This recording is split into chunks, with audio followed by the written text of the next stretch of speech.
विक्की कहाँ है?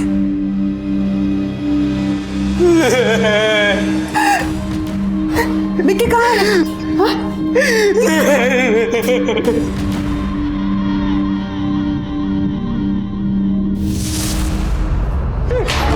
विक्की, विक्की, ए बेटा, विक्की! रांची हजारीबाग हाईवे से जा रहे थे सर, हमने भी एक एसयूवी को ओवरटेक किया सर, तो सर ड्राइवर को गुस्सा आ गया, उसने वो हमारी गाड़ी पे फायर किया सर, और विक्की को गोली लग गई। कौन था? नावगांव? सर पिस्तौल भांज भांज के बोल रहा था। सैंटी सिंह नाम है हमारा, या पृथ्वी सिंह के लौंडे हैं हम, सुलोचना सिंह के पार्षद के यहाँ के। पृथ्वी सिंह? कहाँ बक रहे हो? पार्षद सुलोचना सिंह का फैमिली? हाँ सर। कौन सा गाड़ी था? सर वो व्हाइट रंग का एसयूवी था। और तुम्हारा गाड़ी? सर ये लड़का लोग झूठ बोल रहे हैं, पृथ्वी सिंह का बेटा। हमको लगता है खुद ही अपने दोस्त को मारा, इल्जाम लगा रहा फालतू का।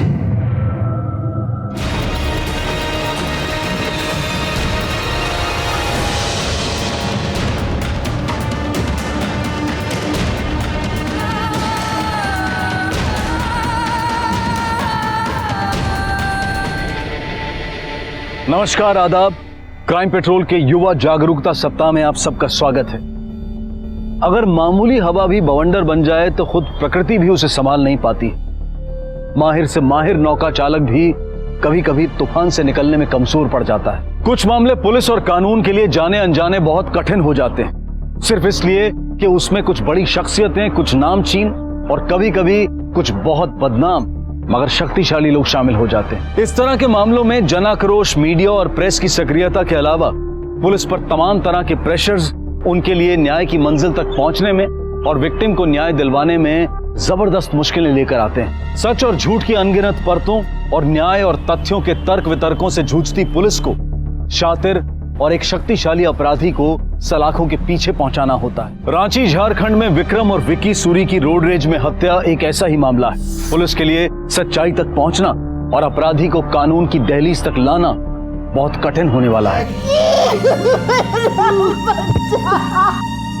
सर गाड़ी को पार्षद सुलोचना सिंह के बेटे, गाड़ी को थाना लेकर आओ। सर बोलिए ना सर, कुछ तो जवाब दीजिए। चलो आज सर मारने की वजह ये विक्टिम में कोई पुरानी रंजिश। इनको गाड़ी में बैठाओ। पार्षद सुलोचना सिंह के बेटे थे सर। सर कुछ तो जवाब दीजिए सर। गाड़ियों में गोली के निशान मिले तो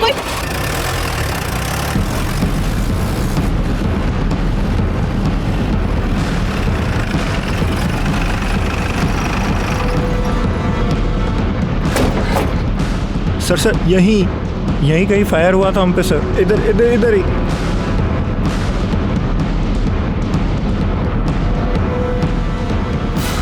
देखो यहाँ पर कहीं शेल मिलता है क्या?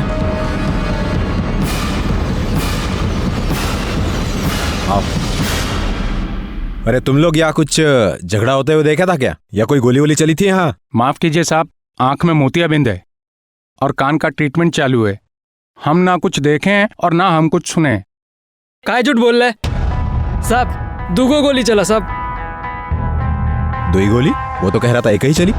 साहब दूगो गोली चला था। जब पहले गोली का आवाज आया तो हम अंदर से बाहर आके देखा, कुछ लोग आपस में फाइटिंग कर रहा साहब। और पहले छोटा गाड़ी वाला भागा, उसके पीछे बड़ा गाड़ी वाला उसको फॉलो किया, और फिर एक गोली का आवाज और आया साहब।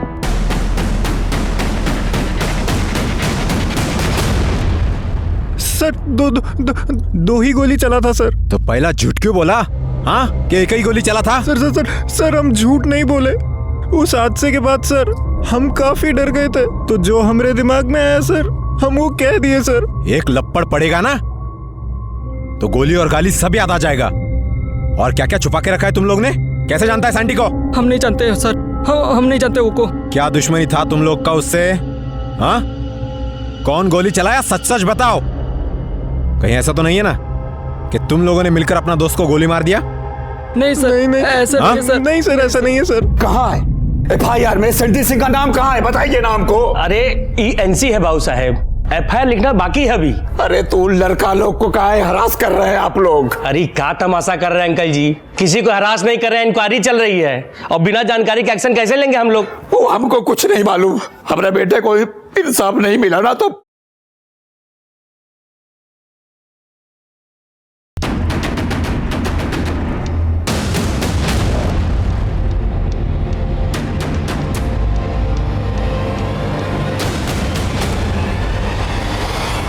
कहाँ से आ रहे थे तुम लोग? हाँ, जन्मदिन की पार्टी से सर। पार्टी मतलब दारू जरूर पिया होगा? है करे मेडिकल? सर कोनो ही दारू नहीं पिया सर। गाड़ी कौन चला रहा था? हम चला रहे थे गाड़ी सर। हम काफी धीमी चला रहे थे। एसयूवी वाला हमारे आगे था। काफी देर उसके पीछे चलने के बाद हमने उसे ओवरटेक किया सर। गाड़ी का स्पीड क्या था? 60-70 होगा सर। सर वो सड़क सर काफी सकरा था, जगह ही नहीं थी उसे स्पेस देने की सर। जैसे ही हमारे बगल में आया वो हॉर्न मार के हमको गाड़ी साइड में लगाने बोला। हमने एकदम से गोली की आवाज सुनी तो सर हम काफी डर गए और गाड़ी कच्ची सड़क पे उतार दी हमने। उसने जैसे ही हमें ओवरटेक किया सर, गाड़ी सामने लगा दी और गाड़ी से उतर के हमें ड्राइवर सीट से खींचने लगा सर। अकेले? उसके साथ 2 लोग और थे। एक पुलिस की वर्दी में था और वो एसयूवी का ड्राइवर सर। हम लोगों को मुक्के मारे जा रहा था सर और गरज रहा था। सेंटी सिंह नाम है हमारा, कान खोल के सुन लो। पार्षद सुलोचना सिंह का बेटा पृथ्वी सिंह बाप है हमारा। और फिर उसने पिस्तौल निकाल ली सर।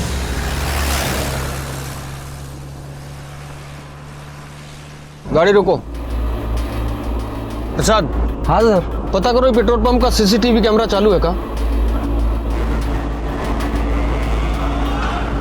लेकिन निकलने वाले थे तब तक एक और गोली चला दी सर। कौन चलाया गोली? सर सेंटी वाला। तुम उसको देखा गोली चलाते हैं? जी सर। सर विकी पीछे की सीट में बैठा था। गोली पीछे के कांच तोड़कर उसको लगा। एक बार चीखा और तुरंत फेंट कर गया वहीं पर। और सर इतना खून बह रहा था कुछ समझ में नहीं आ रहा था, माइंड काम नहीं कर रहा था सर। को हॉस्पिटल लेकर गए, वो बच नहीं पाया सर। हमारी कोनो ही गलती नहीं है सर, सच में सर। इसका मतलब है कि तुम उसका गाड़ी को ओवरटेक किया और तुम लोगों पर गोली चला दिया। क्या छुपा रहे हमसे? कुछ नहीं सर, जो वो बता ना दिया आपको, अब काहे छुपाएंगे आपसे। देखो अगर वो सेंटी सिंह ही था ना तो बहुत पावरफुल लोग हैं वो लोग। अगर तुम लोग का बयान थोड़ा भी कमजोर हुआ या कोई भी बयान से पलटा या कोई बात दबा चपा रह गया ना तो समझो केस खत्म। समझे सर? जोन था वो हम आपको बता दिए सर, और कुछ नहीं है सर।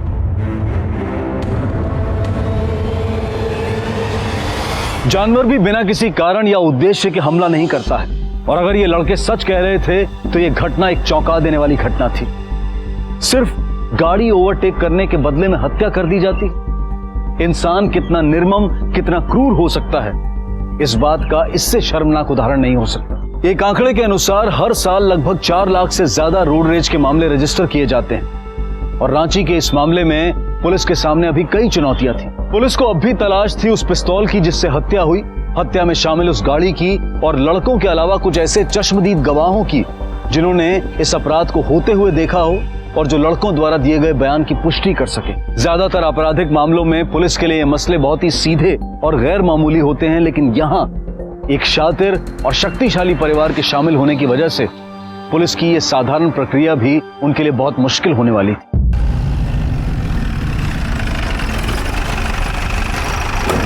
सर बहुत कठिन खेला है सर। पुराना क्रिमिनल है, कानून का सब किंतु परंतु जानता है। और ऊपर से वाइफ पार्षद।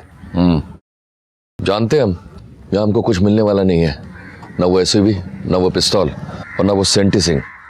अभी देखना पीछे से कितना फोन आएगा, बदली ट्रांसफर भी होगा। पर क्या है ना, वर्दी पहने हैं तो ड्यूटी थोड़ी ना छोड़ सकते। आइए। जैन साहब, हम अंदर बोल के आते हैं, थोड़ा रुकिएगा। क्या है, गेट खोलने का परमिशन नहीं है।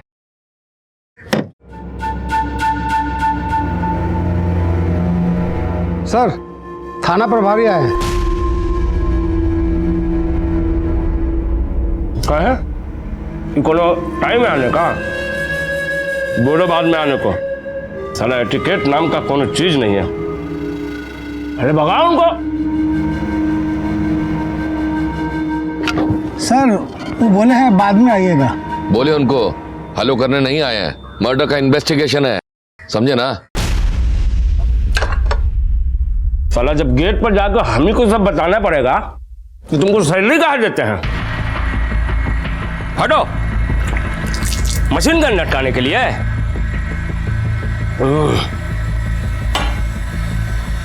चलो गेट खोलो।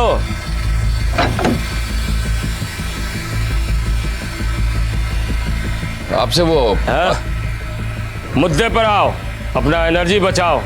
वारंट लाए हो कि खाली मॉर्निंग वॉक करने चले आए हो? वो प्रारंभिक जांच चल रहा है सिंह साहब, आपका बेटा सेंटी से पूछताछ करना है। वारंट नहीं है ना, तो यहां मिलेगा।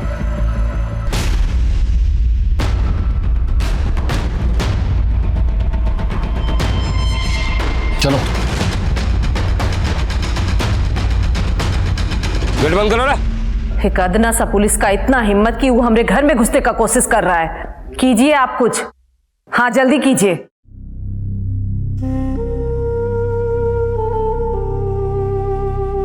मनीष, चाय पी लो बेटा।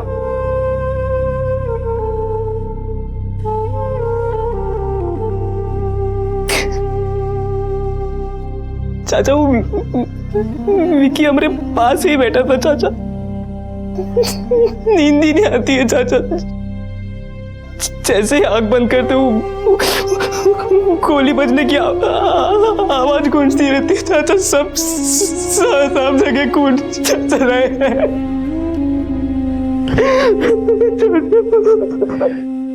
सर, पेट्रोल पंप का सीसीटीवी फुटेज आ गया है सर। लगाओ। सर, ये देखिए सर, व्हाइट कलर का एसयूवी। ये एसयूवी क्राइम साइट के डायरेक्शन से एंटर होते हुए दिख रहा है सर। नंबर मेरठ उत्तर प्रदेश का है सर। आरटीओ डिटेल्स भेज दिए, घंटा 2 घंटा में रिपोर्ट आ जाएगा। सर, ये गोली के सेल का प्राइमरी रिपोर्ट है। विक्टिम की बॉडी से मिला गोली और बाईपास का दोनों सेल मैच करता है। लेकिन सर गोली देखकर लगता है कि पिस्तौल इधर का नहीं है। इसका मतलब ये पिस्तौल इंपोर्टेड है, और फिर ऐसा भी हो सकता है कि इलीगल हो या फिर लाइसेंस। पृथ्वी सिंह और उसका फैमिली, खासकर सेंटी, जरा पता लगाओ कि इंपोर्टेड वेपन इन लोग के नाम पे दर्ज है क्या। जी सर, वैसे बंगले के आसपास अपना आदमी नजर रखा हुआ है। सेंटी के बैठाते ही इंट्रोगेशन के लिए उठा लेंगे सर। लेकिन जो अभी तक नहीं मिला वो पक्का अंडरग्राउंड हो गया होगा। हेलो जी सर। Yes sir. सर, पार्षद का फैमिली को कोई हरेसमेंट नहीं हो रहा है सर। हम जो भी कर रहे हैं पुलिस के प्रोसीजर के हिसाब से कर रहे हैं सर। सर, हमारे पास आई विटनेस है सर। सर, नो सर, पार्षद के फैमिली को कोई ट्रबल नहीं होगा। Yes sir. जय हिंद सर।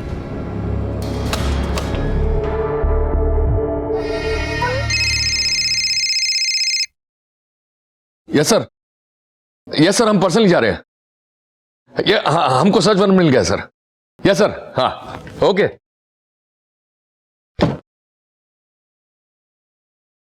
चलिए, अब अपना बारी है प्रेशर बनाने का। सर आइए। सर, 3 महीना पहले मेरठ में किसी रवि सयाल से नकदी देके गाड़ी खरीदा था सेंटी। रसीद वसीद कुछ लिया नहीं सर, और गाड़ी का पेपर भी अभी अपने नाम पर रजिस्टर नहीं कराया है। तब तो कोर्ट में साबित करना बहुत मुश्किल होगा कि गाड़ी सेंटी सिंह का ही पोजीशन में था। जी सर। अब एक ही चाह रहा है, गाड़ी को लोकेट करो और फिंगरप्रिंट और डीएनए निकलवा उसका। और हाँ, पिस्तौल के बारे में कौन खबर? सर, लोकल थाना और स्टेट डिपार्टमेंट पता किए हैं सर। सेंटी सिंह और पृथ्वी सिंह के नाम पर कोई विदेशी गन रजिस्टर नहीं है सर। कुछ लोगों से पूछताछ कर रहे हैं जो इलीगल वेपन में डील करता है, लेकिन अभी तक जानकारी मिला नहीं है सर। अब तो ये खैर मनाओ कि साला सेंटी सिंह अपना घर में ही पकड़ा जाए। एक बार थाना लेकर आ गए ना तो सब कुछ उगलवा लेंगे।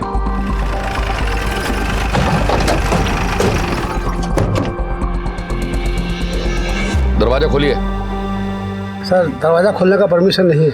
परमिशन हम देते हैं। Search warrant. ये सब हो क्या रहा है? तुम्हारे पार्षद होते हुए पुलिस गेट पे खड़ी है। अरे गुस्सा काहे कर रहे हैं आप? तो क्या करें, फिल्मी नगमे गाएं? अरे तुमको तो मामला संभालना चाहिए था ना। क्या फायदा तुम्हारे पोजीशन और पावर का? तुमको तो इस वक्त यहाँ होना चाहिए था। अरे हम बताए ना आपको, हमारा वहाँ इस वक्त रहना ठीक नहीं है। संभाल लीजिए आप सब कुछ। कर रहे हैं ना अरेंज यहाँ से सब। क्या बात है दरोगा? Search warrant. वेलकम।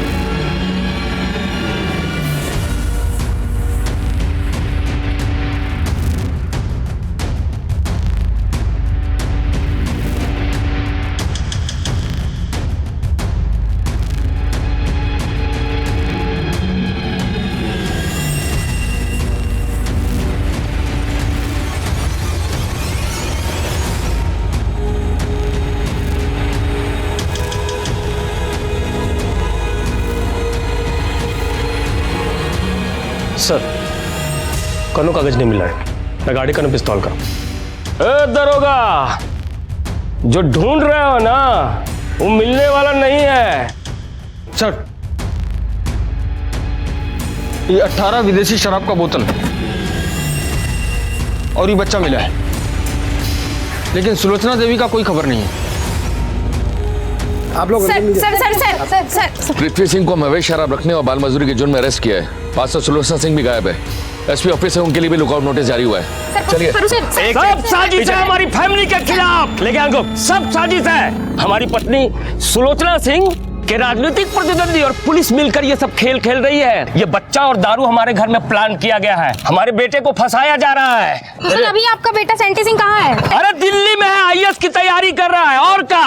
अरे पढ़ने निकले वाला छात्र है, कोई क्रिमिनल थोड़ी है। अरे हम हाई कोर्ट तक जाएंगे। साला, जितना मारना है मार लो। लॉकअप में यातना देने का मुकदमा ठोकेंगे तुम लोगों पर। कितना देर रख पाओगे हमको लॉकअप में? हमारा वकील गया है कोर्ट ऑर्डर लेने। यहां से जाएंगे हॉस्पिटल और वीआईपी ट्रीटमेंट में रहेंगे। यातना का लेखा जोखा है ना, हम भी कोर्ट को देंगे। गेम जो है ना, दोनों तरफ से खेला जा सकता है। अरे फिक्र की कोनो बात नहीं है। ये तो वक्त बताएगा कि कौन कितना अच्छा गेम खेलता है। मालूम है ना हमारी वाइफ कौन है? मालूम है ना? बलगम चिलगम जितना थूकना है थूक ले, कुछ फायदा नहीं होने वाला है। और तुम्हारा पार्षद मिसेस वो भी बहुत जल्द पकड़ा जाएगा। फिर तुम्हारा ये पावर पोजीशन हमारा पुलिस वाला ऐसा ठंडा करेगा ना कि याद रखोगे। और हाँ, अच्छा है कि हमारे साथ कोऑपरेट करो तो तबीयत बहुत अच्छा रहेगा।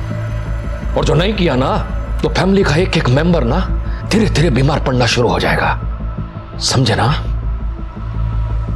कर रहे हैं 2 दिन से तो हम यही सुन रहे हैं, पर हो कुछ नहीं रहा है। साहब जेल में है और सेंटी देखिए पुलिस केस बना रही है, सबूत गवाह प्लांट कर रही है हमारे खिलाफ। जल्दी कुछ कीजिए, केस रफा दफा कीजिए, ऊपर तक बात करिए, कुछ भी करके। देखिए हम सब लोग इनोसेंट हैं। वैसे आपको याद है ना, अभी पिछला महीना ही आपके भतीजे को पेट्रोल पंप का लाइसेंस दिलाए हैं हम। हाँ ठीक है, थैंक यू। हत्या में शामिल पिस्तौल और गाड़ी का अब तक कुछ पता नहीं चल पाया था। पुलिस को शक था कि गाड़ी और पिस्तौल गायब ही नहीं हुए हैं, बल्कि डिस्ट्रॉय कर दिए गए हैं। और रही बात सेंटी की, तो सेंटी इस वक्त कहां है, इसके बारे में अब तक पुलिस को कोई खबर नहीं मिल पाई थी। लेकिन पुलिस इस मामले की नब्ज से कोसों दूर थी। सरकार और पुलिस पर पब्लिक और विपक्ष का दबाव लगातार बढ़ता जा रहा था। सुलोचना सिंह की पार्टी ने आखिरकार सुलोचना सिंह को पार्टी से सस्पेंड कर दिया। लेकिन विक्की के माता पिता जिन्होंने अपने बेटे को खो दिया, उसके दोस्त जिन्होंने अपने दोस्त को अपने सामने मरते हुए देखा, उनके दुख की कोई भरपाई नहीं की जा सकती।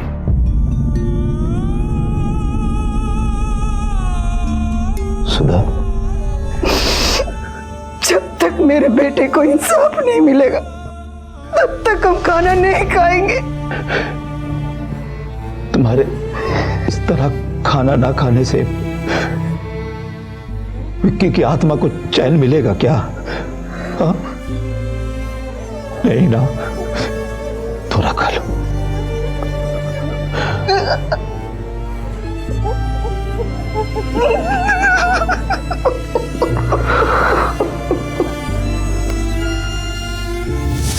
बाबा मुझे लो, मुझे बाबा मुझे लो, मुझे क्या हुआ?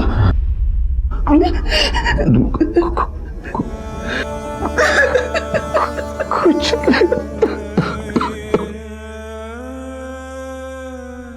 शहर में विक्की की हत्या को लेकर बढ़ते जन आक्रोश के बीच पुलिस सेंटी और उसके द्वारा इस्तेमाल की गई पिस्तौल की तलाश कर रही थी। साथ ही हत्या में इस्तेमाल की गई एसयूवी के संबंध में कोई खास सुराग पुलिस के हाथ अब तक नहीं लगा था। इलाके के हिस्ट्री शीटर इल्लीगल हथियारों में डील करने वाले अपराधियों की धरपकड़ और पूछताछ में पुलिस को कोई जानकारी नहीं मिली थी। पृथ्वी सिंह के परिवार को किसी ने कोई विदेशी हथियार नहीं बेचा था। पुलिस को पृथ्वी के गार्ड और ऑफिस स्टाफ के जरिए उसकी कई बेनामी प्रॉपर्टीज के बारे में पता चला और इस लिस्ट के आधार पर एक एक करके उसके ठिकानों पर छापे मारने शुरू कर दिए। चारों तरफ पूरा ढूंढो जरा, देखो कुछ मिलता है क्या? क्या हुआ साहब? क्या चल रहा है इधर? कुछ नहीं साहब, फैक्ट्री बंद हो गया है, मजदूर लोग आराम कर रहे हैं। आराम कर रहे हैं? चलो दिखाओ हमको क्या कर रहे हैं वहाँ। अरे साहब, अरे सुनो साहब, अरे साहब साहब साहब सुनो ना साहब। हटो हटो।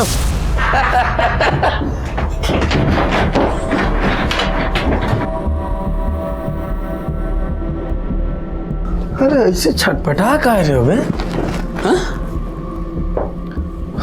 प्रणाम दरोगा जी, बड़ा सही समय पर आए हैं आप। देखिए मुर्गा पार्टी चल रहा था, आइए लीजिए आप भी पाइए।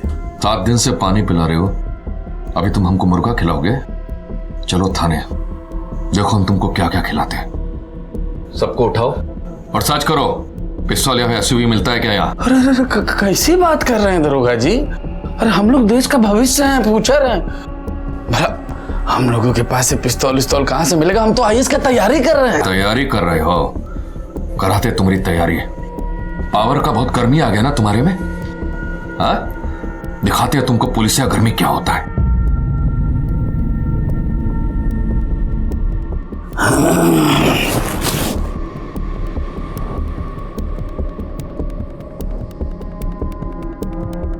दरोगा जी जब पावर है तो गर्मी तो होगा ना, है?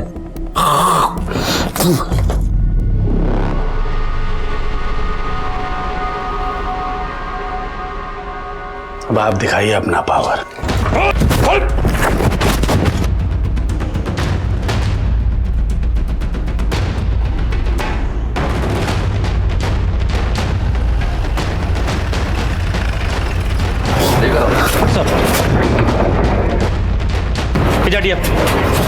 लाइन दो।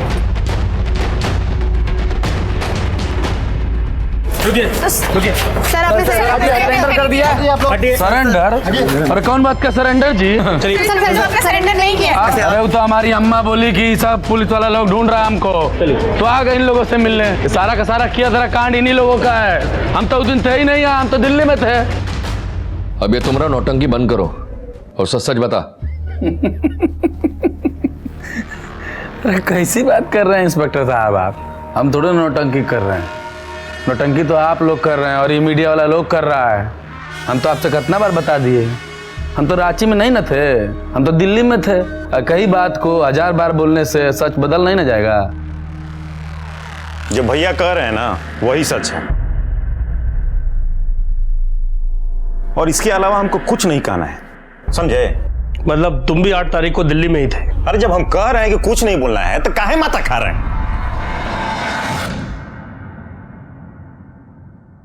मोबाइल नंबर 7107011712 तुम्हारा ही नंबर है ना ये? टावर रिकॉर्ड है ये, लोअर दग्गा रांची बाईपास, सुबह 8:30 7 मई।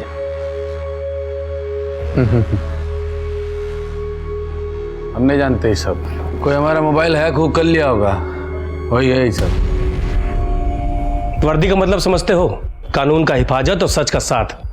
और क्या किए तुम?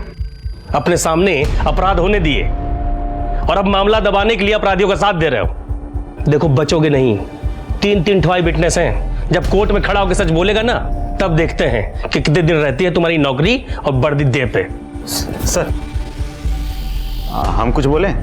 हाँ बोलो सर। मिक्सर प्लांट में मिला ये हमको।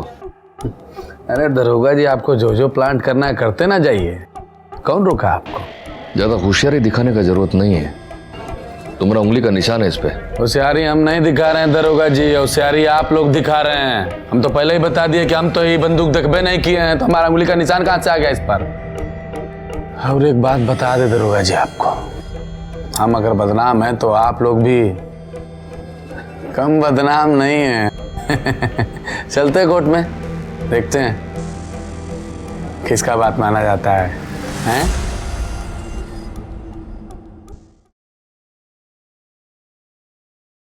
सेंटी को तो हम लोग अरेस्ट कर लिया है। अपना गुनाह कबूला?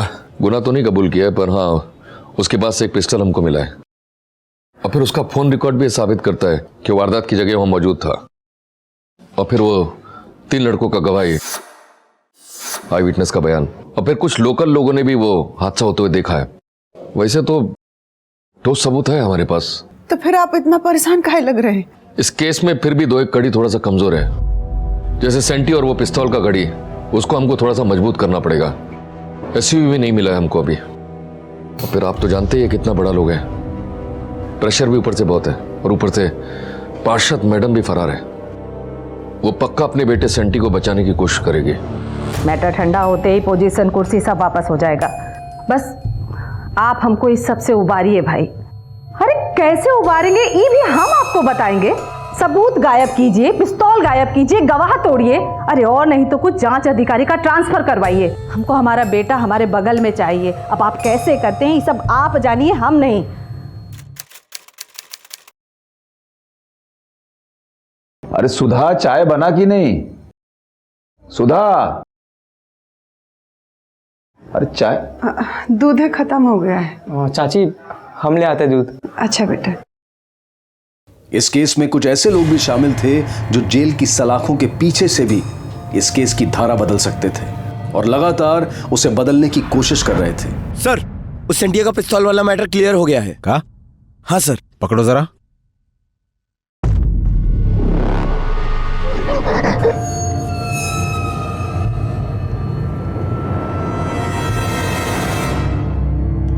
बस जल्दी जल्दी बुलाओ दरोगा जी को, इतने बैठे हैं क्या खाली? 9mm रूगर मेड इन अमेरिका, इसी पिस्टल से हत्या हुआ है। बैलिस्टिक रिपोर्ट भी यही कहता है। और हाँ, national database of arm licence का ये रिकॉर्ड, इसके मुताबिक भी 2013 में संतोष सिंह उर्फ सेंटी के नाम पर पिस्तौल का लाइसेंस इश्यू हुआ था, वो भी स्पेशल स्पोर्ट्स कोटा में, एक बहुत बड़ा पॉलिटिशियन का रिकमेंडेशन का वजह से। साहब वो जेन्युइन स्पोर्ट्स पर्सन है हम, चाहे तो आप वो राइफल क्लब में जाकर के वहाँ जांच पड़ताल करवा सकते हैं। हम पता किए, अभी बैलिस्टिक रिपोर्ट आता होगा, उसके बाद तुम्हारा ये कमीज क्या पैंट भी उतरेगा। अभी पूरा जिंदगी जेल में काटने के लिए रेडी हो जाओ। चलिए चार्जशीट तैयार किया जाए। सर सर सर सर, हम बताते हैं सर।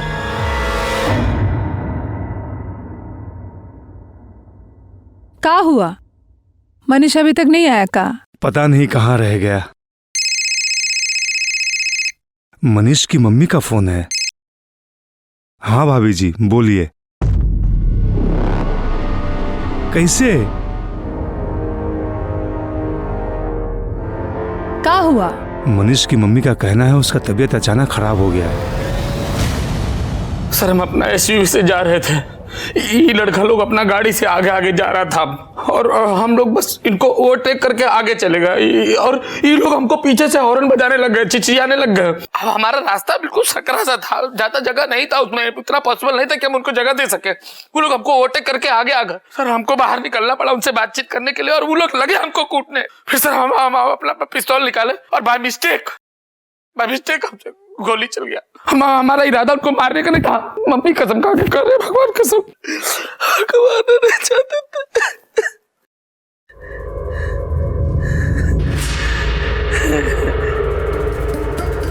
यही हम कोर्ट में कहेंगे और आपका गवाह लोग भी कोर्ट में यही कहेगा। हो गया काम, मैक्सिमम 2-3 साल, बस इतना ही सजा होगा हमको। बस हाँ, आपका वजह से, आपका कृपा से हमारा आईएएस बनने का जो सपना है वो चूर हो जाएगा। लेकिन हाँ, एक चीज में हमको हमारा करियर एकदम ब्राइट नजर आ रहा है, पॉलिटिक्स। वो कहा है कि आप लोग हमको बड़ा पॉपुलर कर दिए हैं, अब इलेक्शन जीतना इजी हो जाएगा।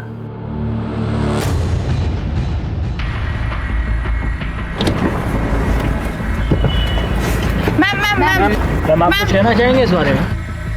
हम सरेंडर करने आए हैं, इसलिए नहीं कि हम कुछ गलत किए हैं, बल्कि इसलिए कि हम सच कोर्ट में जज साहब के सामने कहना चाहते हैं। मैम फिर सरेंडर करने में इतना देर का है? वो कहा है ना, जेल में हमारी जान को खतरा था और बाहर हमारा छवि खराब हो रहा था, इसीलिए डर को त्याग कर हम बाहर आए। सच बहुत जल्दी आप लोगों के सामने आ जाएगा। और आप लोगों को भी पता चल जाएगा कि हमारा हस्बैंड, हमारा बेटा सब कितना इनोसेंट है। चलिए। चलिए मैम मैम मैम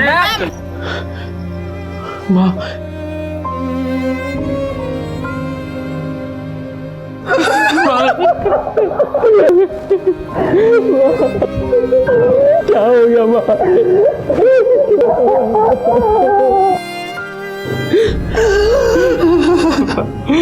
आप लोग हमको पहले सब कुछ काहे नहीं बताए? अरे कितना टाइम लगता है न्यूयॉर्क से यहाँ आने में? हमारा छोटा भाई था वो। बाबूजी कहाँ है? कोर्ट गए हैं बेटा। ठीक है, आप हमारा बात करवाइए मनीष से।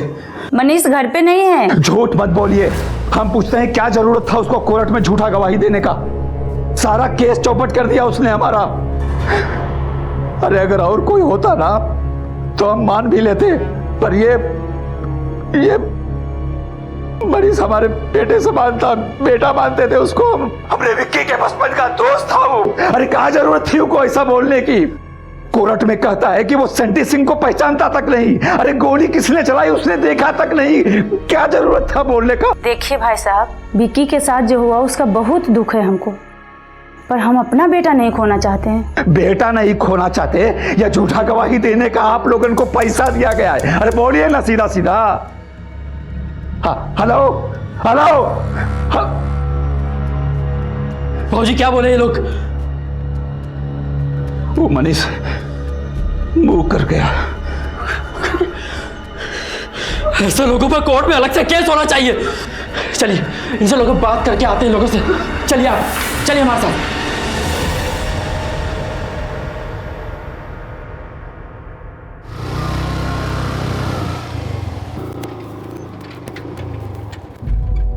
प्रवीण रोक। क्या हुआ बाबूजी?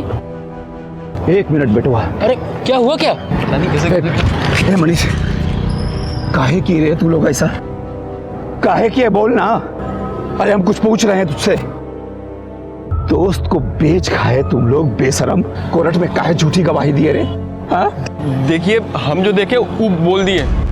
देखिए चाचा, वो जो गोली है ना वो पीछे से चला था और हमारा गाड़ी आगे चल रहा था। तो हमें नहीं पता कि गोली सैंडी ने चलाया था नहीं।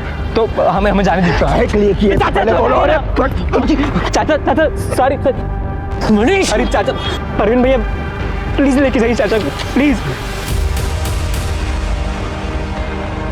हो जाओ, ठीक है। झूठ बोलना आसान है, इसीलिए वो कमजोर और डरपोक की आत्मा में छिपा रहता है। कोर्ट में ट्रायल विटनेस के दौरान ना सिर्फ विक्की के 2 दोस्त नकुल और मनीष मुकर गए, बल्कि आगे चलकर जुलाई और अगस्त के महीने में 2 जजेस और पब्लिक प्रोसिक्यूटर का तबादला भी कर दिया गया। केस की तहकीकात पर कई सवाल उठने लगे। आरोप लगा कि यहां पर सच्चाई को दबाने और शक्तिशाली लोगों को बचाने की कोशिश की जा रही है। पुलिस पर आरोप लगा कि उन्होंने गवाहों से जबरदस्ती बयान लिए और झूठे एविडेंस प्लांट किए। अक्टूबर का महीना आते आते ये लगने लगा कि इस केस में चाहे जो भी हो जाए लेकिन न्याय नहीं होगा।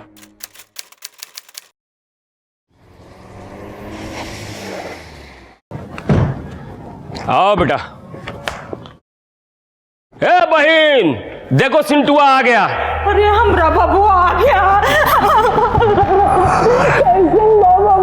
हो गया।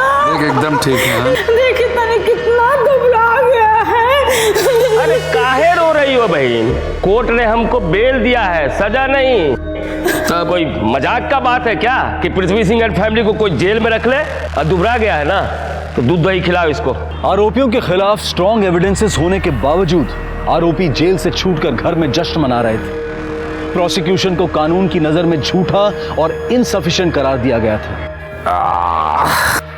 ये सब तो ठीक है सेंटी, एक बार तुम्हारी मम्मी को जेल से छुड़ा ले बस, फिर देख।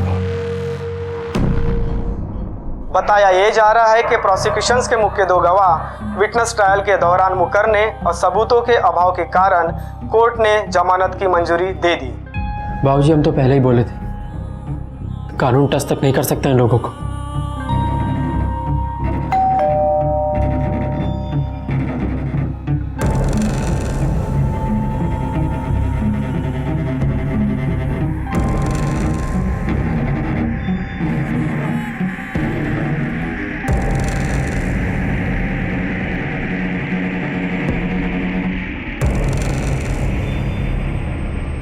जिसको मुंह करना है कर जाए, पर हम अपने बेटवा को न्याय दिलवा कर रहेंगे। अरे कोर्ट क्या, हर गली मोहल्ले में चिल्ला चिल्ला कर कहेंगे, सबको बताएंगे कि हमारे विक्की के साथ अन्याय हुआ है। हर जगह बोलेंगे। नहीं चाहिए कोई हमको, चाहो तुम सब। कहते हैं ना, न्याय की अपनी एक आवाज होती है जो लोगों की आत्मा से निकलती है और उसे रोका नहीं जा सकता। और यही आवाज रांची की सीमाओं को तोड़ती हुई राज्य और केंद्र सरकार के गलियारों तक जा पहुंची।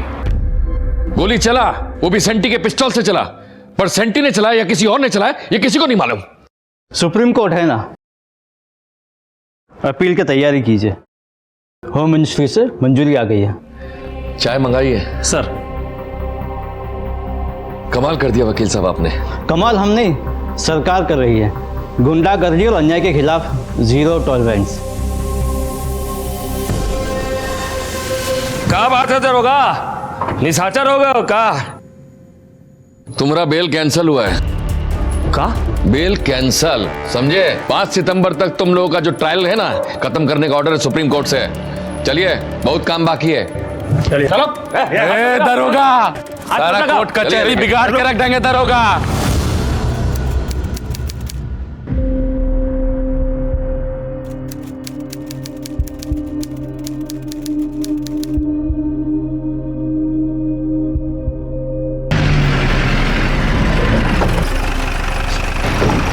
लेकर आओ। अरे रास्ता दोगे? सर सर हटिए। सर एक मिनट सर, एक मिनट सर। चलिए। Sir sir sir sir sir sir देखिए, कुछ साबित नहीं कर पाएंगे वो लोग। खाली फॉरेंसिक लैब रिपोर्ट और कॉल डिटेल से कुछ नहीं होता है ना। अरे हम तो पहले से ही कह रहे हैं, सेंटी किसी को नहीं मारा है, हवा में गोली चलाया है, समझे? चलिए, कोर्ट का वक्त हो गया है।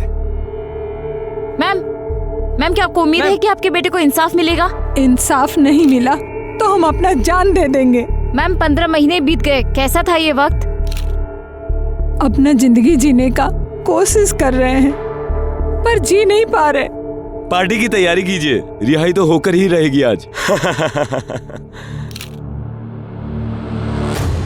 उस दिन विक्की का जन्मदिन था। हम मनीष और नकुल एक रेस्टोरेंट से बर्थडे पार्टी मनाकर जब मनीष के पापा की स्विफ्ट से हाईवे से रांची की तरफ निकले तो हाईवे पर मामूली भीड़ था रोज की तरह। हम लोग के गाड़ी में म्यूजिक चल रहा था और काफी गॉसिप हो रहा था हमारे बीच। फिर तभी हमने एक एसयूवी को ओवरटेक किया। हमको क्या पता था कांड हो जाएगा। हमको ओवरटेक कर रहा है। अरे गाड़ी रोक रहे, ये जानता नहीं है सेंटी सिंह गाड़ी चला रहे हैं, इनको हम बताते हैं। कुछ मिनट बाद वो एसयूवी हमारे साथ चलने लगा और उसका ड्राइवर सेंटी सिंह हमसे साइड मांगने लगा। वो एसयूवी व्हाइट रंग का था, 3 लोग सवार थे उसमें। बंदूक दे, बंदूक दे, बंदूक दे। ए, गोली मार देंगे तुमको, गाड़ी रोक। अबे विक्की, क्या क्या कर रहा है ये बे? रोक गाड़ी। अबे भगा भगा भाई भाई भाई। सेंटी सिंह हमको गाड़ी स्लो डाउन करने को बोला और हवा में फायर करके आगे निकल गया। पकड़ इसको, पकड़ पकड़, इनका हम खेल बराबर करते हैं। आगे जाते ही उसने हमारा रास्ता छेक लिया पूरा। फिर सेंटी सिंह गाड़ी से उतर के सेंटी सिंह नाम है हमारा, या पृथ्वी सिंह के लौंडे हैं हम, सुलोचना सिंह के पार्षद के आगे। जल्दी जल्दी में हम लोग वहाँ से भागे और विक्की और मनीष पीछे बैठ गए। हम और नकुल आगे बैठे थे। जैसे ही नकुल आगे बढ़ाया गाड़ी तो सेंटी सिंह ने फिर फायर कर दिया वहीं पर। और फिर पीछे से मनीष का चीखने का आवाज आया। क्या हुआ? ये एक बहुत ही हैरान और परेशान कर देने वाला मामला था। शक्ति, पैसे और पोजीशन के नशे में चूर एक इंसान ने एक मासूम लड़के की हत्या कर दी थी सिर्फ इसलिए क्योंकि उसने उसे ओवरटेक करने की हिमाकत की थी। मैम 15 महीने बाद आपको इंसाफ मिला है, कैसा लग रहा है आपको? इस अपराध में सेंटी से ज्यादा उसके माँ बाप दोषी हैं। सेंटी ने मेरे बेटे की हत्या की पर उसके हाथों में वो क्रूरता, वो क्षमता उसके माँ बाप ने दी। 5 सितंबर 2017 को माननीय अदालत ने आईपीसी की धारा 302 और धारा 120B के तहत अवनी, सेंटी और सेंटी के चचेरे भाई लालटू सिंह को उम्र कैद की सजा सुनाई और पृथ्वी सिंह को दोषियों को शरण देने और सबूत मिटाने के लिए 5 साल की सजा सुनाई। सुलोचना सिंह पर चाइल्ड लेबर एक्ट के तहत मुकदमा चलाने के लिए कहा गया है। जो अपनी शक्तियों का दुरुपयोग करता है वो अपराध करता है।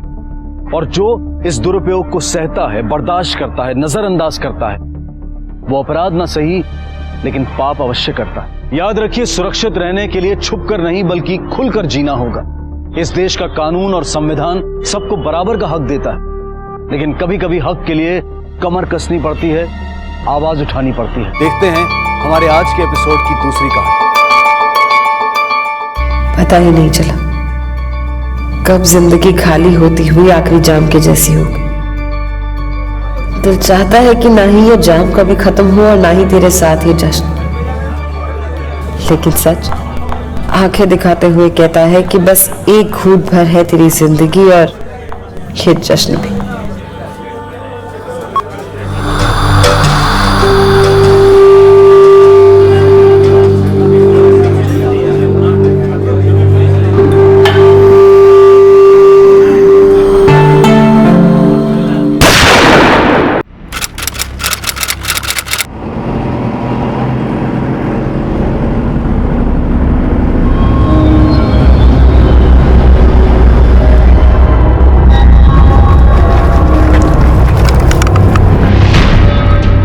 सबको आप पीछे रखो। यादव, वहां जाकर कुछ एविडेंस मिलता है क्या? इसके पास तो कोई आईडी, मोबाइल या पर्स कुछ भी नहीं मिला सर। ठीक है, आसपास देखो।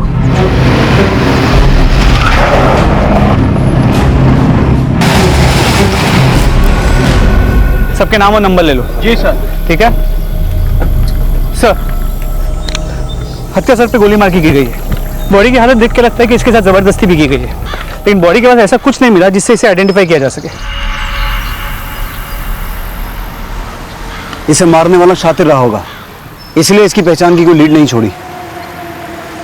जख्म सूखा हुआ लग रहा है, शायद ये हत्या 10-12 घंटे पहले हुई है। जी सर, लेकिन आसपास कहीं भी खून के छींटे नहीं मिले, ना ही कोई एम्प्टी बुलेट शेल। इसका मतलब है हत्या कहीं और हुई। इसकी तस्वीर हर पुलिस स्टेशन में भिजवाओ, चेक करो इसकी कोई मिसिंग कंप्लेंट है क्या। जी सर।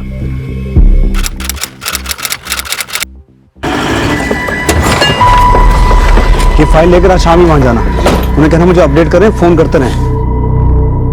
सर, जिस लड़की की लाश हमें मिली थी उसके फोटो को आगरा के सभी पुलिस थानों में सर्कुलेट कर दिया है, लेकिन अभी तक उसकी कहीं भी कोई मिसिंग कंप्लेंट नहीं है। त्रिपाठी, हो सकता है वो लड़की आगरा की हुई ना।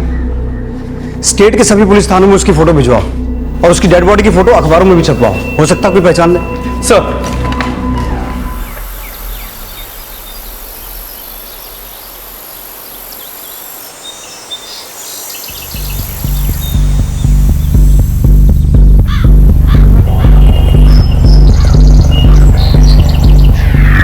हेलो, डेड बॉडी तो मिल गई लेकिन शायद अब तक पहचान नहीं हुई।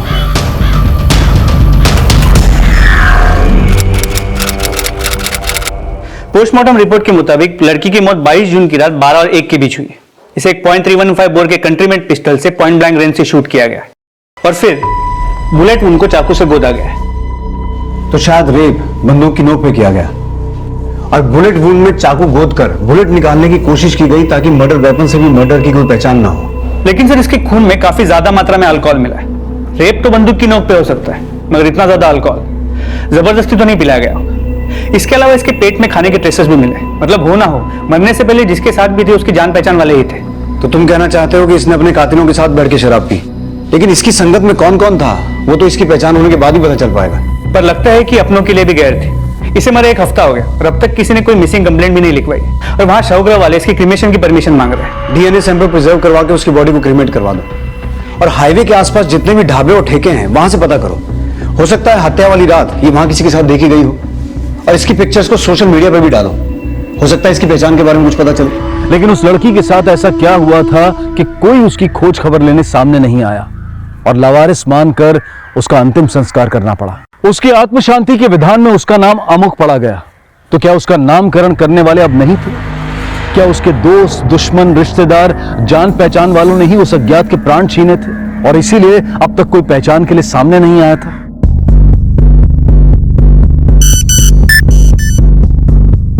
पुलिस उसकी पहचान पता करने की हर संभव कोशिश कर रही थी, लेकिन कोई लीड नहीं मिली थी। सुनो, पुलिस बहुत ज्यादा एक्टिव हो गई है, तुम लोग यहां से तुरंत अंडरग्राउंड हो जाओ, समझे?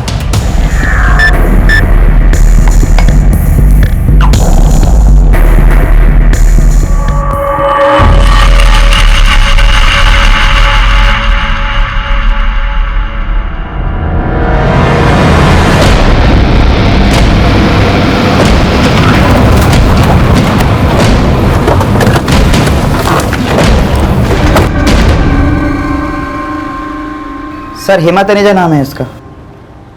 इसका घर कहाँ है? सर ये तो मुझे नहीं पता, हम तो बस ऑनलाइन फ्रेंड्स थे। अपने आप को इस लड़की का फ्रेंड बता रहे हो और ये भी कह रहे हो कि तुम इसके बारे में कुछ नहीं जानते? सर सोशल नेटवर्किंग साइट पे तो ऐसा ही होता है ना सर, दिखने में अच्छी लगी थी तो फ्रेंडशिप रिक्वेस्ट भेज दी और उसने 2 दिन बाद एक्सेप्ट भी कर ली। कभी कभार हाई हेलो हो जाती थी, इसके अलावा पर्सनली कुछ नहीं पता।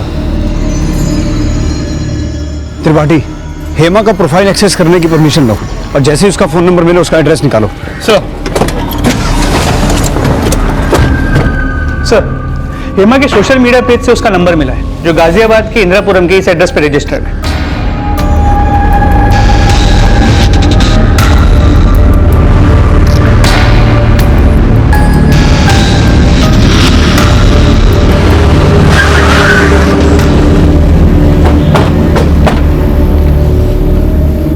हेमा तनेजा यही रहती है? हेमा तनेजा तो यहीं हमारे घर में ऊपर किराए पे रहती थी, लेकिन 3-4 महीने हो गए हैं वो शिफ्ट कर गई है। कहाँ शिफ्ट किया, कोई अंदाजा है?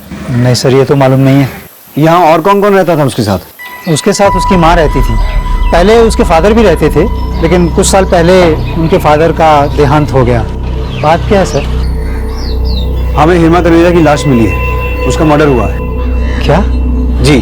हेमा की माँ का फोन नंबर है आपके पास? नहीं सर नंबर तो नहीं है मेरे पास, पर हेमा यहीं विजयनगर के किसी बार में काम करती थी। बार में? जी। क्या नाम है बार का? सर नाम तो नहीं मालूम, लेकिन हाँ वो एक हुक्का बार है।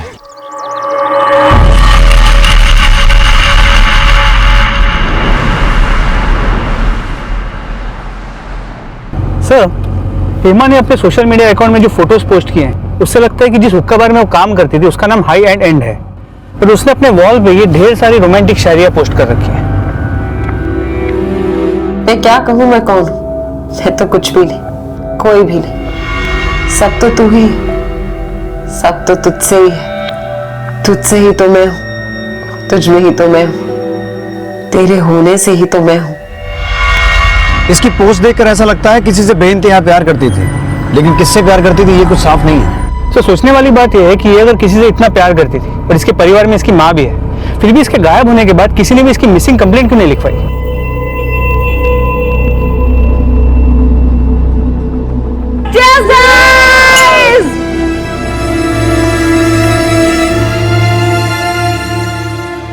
पता ही नहीं चला कब जिंदगी खाली होती हुई आखिरी जाम के जैसी हो गई। दिल चाहता है कि ना ही ये जाम कभी खत्म हो और ना ही तेरे साथ ये जश्न, लेकिन सच आंखें दिखाते हुए कहता है कि बस एक घूंट भर है तेरी जिंदगी और ये जश्न भी। त्रिपाठी ये देखो, ये उसकी लास्ट शायरी और फोटोज हैं जो इसने पोस्ट की थी 22 जून की रात को 10:30 बजे, और उसी रात इसका रेप और मर्डर हुआ लगभग 12 और 1 के बीच। इसकी फोटोज देखकर लगता है ये किसी रेस्टोरेंट में है। शायद उसने जब ये पोस्ट और फोटो डाले थे, हो सकता है ये अपने कातिलों के साथ ही हो। सर क्या ये मुमकिन है कि वो जिस लड़के से प्यार करती थी वो उस रात उसी के साथ थी? पॉसिबिलिटी है, लेकिन अगर वो किसी से इतना प्यार करती थी और वो सच में उसके साथ था, तो फिर उस रात उसके साथ रेप क्यों हुआ, वो भी गैंग रेप? प्यार हमें ऊंचा उठने की प्रेरणा देता है, लेकिन कुछ नासमझ लोग अपनी गिरी हुई हरकतों को भी प्यार का नाम दे देते हैं। हेमा तनेजा के गैंग रेप और मर्डर का ये केस अब हेमा के प्रेमी की तलाश से जुड़ने वाला था, जिसे उसका अपराधी भी समझा जा रहा था। लेकिन क्या हेमा का प्रेमी बुरा था, या हेमा और उसका रिश्ता गलत था, या फिर गलत कोई और ही था?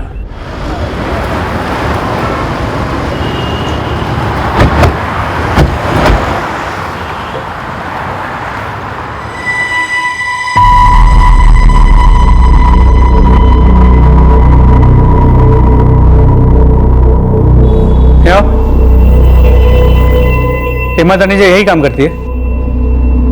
जी सर। क्या बात है सर, आप लोग यहाँ? आप कौन? सर मैं रिद्धि, इस बार की मैनेजर।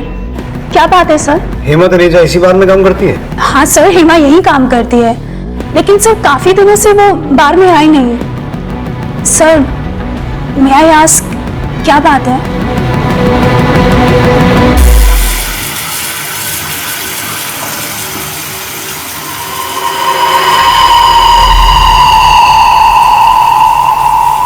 सर मुझे तो यकीन ही नहीं हो रहा है कि हेमा मैडम के साथ इतना बुरा हुआ।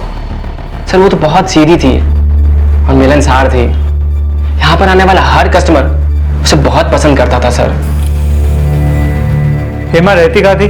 सर साहिबाबाद में कहीं रहती थी। रिद्धि मैम को उनका एड्रेस पता होगा।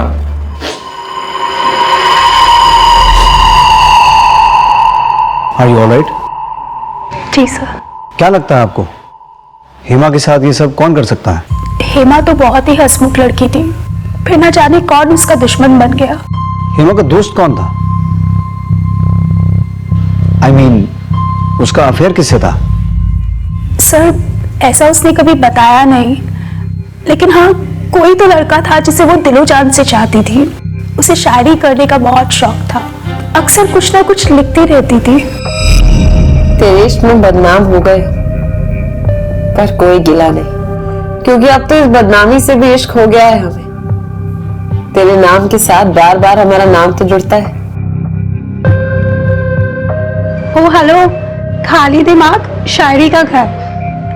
ये बिल बुक है, तुम्हारा कोई प्रोफाइल पेज नहीं। चलो get back to work. Sir Hema लड़की तो बहुत अच्छी थी, लेकिन शराब पीने की बहुत गंदी आदत थी उसे। सर वो शराब के लिए कभी भी किसी के साथ भी चली जाती थी। Bye bye. अच्छा सुनो, कल टाइम पर आ जाना। ऑलराइट? हाँ पक्का। Okay bye.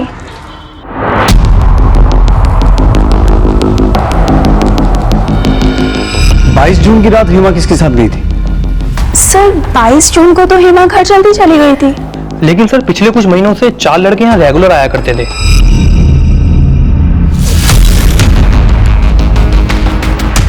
सर वो चारों सिर्फ हेमा मैम के कारण ही आते थे। सर खूब पैसा खर्च किया करते थे।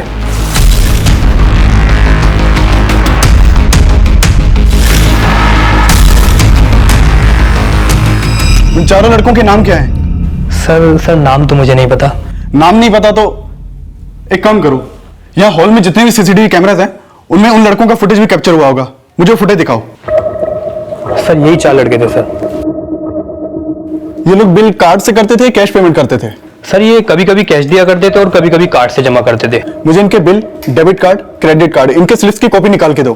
Okay sir. सर वैसे तो हेमा मैम का व्यवहार सबके साथ अच्छा ही था, पर क्या रुक क्यों गया? बोल। बात यह है कि हेमा मैम की पोस्ट रिद्धि मैम से बहुत नीचे थी, लेकिन उनका रुतबा इस बात में बहुत ज्यादा था। ओह हाय, व्हाट अ प्लेजेंट सरप्राइज। आइए कुछ मैं ऑर्डर करती हूँ आप लोगों के लिए। हाय अभी हूँ। हाय क्या लेंगे आप? सर मुझे लगता है कि पोस्ट में नीचे होने के बावजूद भी हेमा मैम का रुतबा रिद्धि मैम से ज्यादा होना, ये रिद्धि मैम को खटकता है। खटकता है? क्यों? पूरी बात बता। सर मैं रिद्धि मैम पे शक नहीं कर रहा हूँ, पर जो बात मुझे पता थी वो बता रहा हूँ। सर आप प्लीज रिद्धि मैम को मत बताइएगा मेरी नौकरी। त्रिपाठी, यहाँ सभी लोगों का यही कहना है कि हेमा का नेचर काफी आउटगोइंग था। मुझे लगता है उसका यही नेचर उसकी मौत की वजह बना। हेमा जिस लड़के से प्यार करती थी वो लड़का उसे अपने साथ लेके गया होगा। उस लड़के ने उसे शराब पिलाई और उसके साथ इंटीमेट होने की कोशिश की। हेमा ने अपोज किया तो उसने गुस्से में आकर अपने दोस्तों के साथ मिलकर उसका गैंग रेप किया और फिर उसका मर्डर किया। पर यहाँ ये कोई नहीं जानते कि हेमा प्यार किससे करती थी। सर एक वेटर से पता चला रोहित, शमीम, करण और आशीष, इन चारों का हेमा से काफी मिलना जुलना था और ये यहाँ पे ड्रिंक करने के लिए आते थे। सर मैंने यहाँ के सीसीटीवी फुटेजेस भी चेक किए, उसमें ये चारों हेमा के साथ कई बार दिखाई दिए गए। लेकिन सर जब से हेमा का मर्डर हुआ उसके बाद वो 1 या 2 बार यहाँ आए हैं। तो हो सकता है उन चारों का हेमा के रेप और मर्डर से कोई कनेक्शन हो। उनकी डिटेल्स निकालो। त्रिपाठी, तब तक हेमा की माँ से मिलते हैं। हो सकता है हेमा की माँ से हमें हेमा के लवर के बारे में पता चले।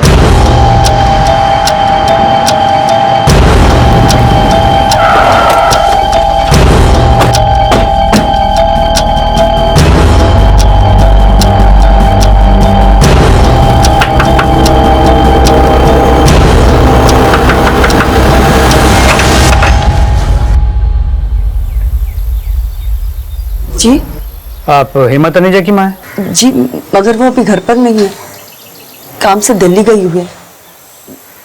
क्या बात है सर, सब कुछ ठीक तो है ना?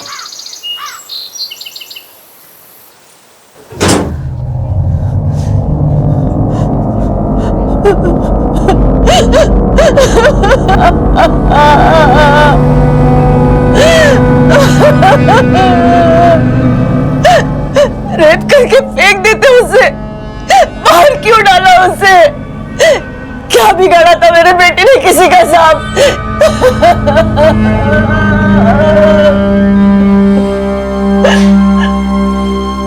उस दिन किसके साथ गई थी वो? नहीं मालूम साहब।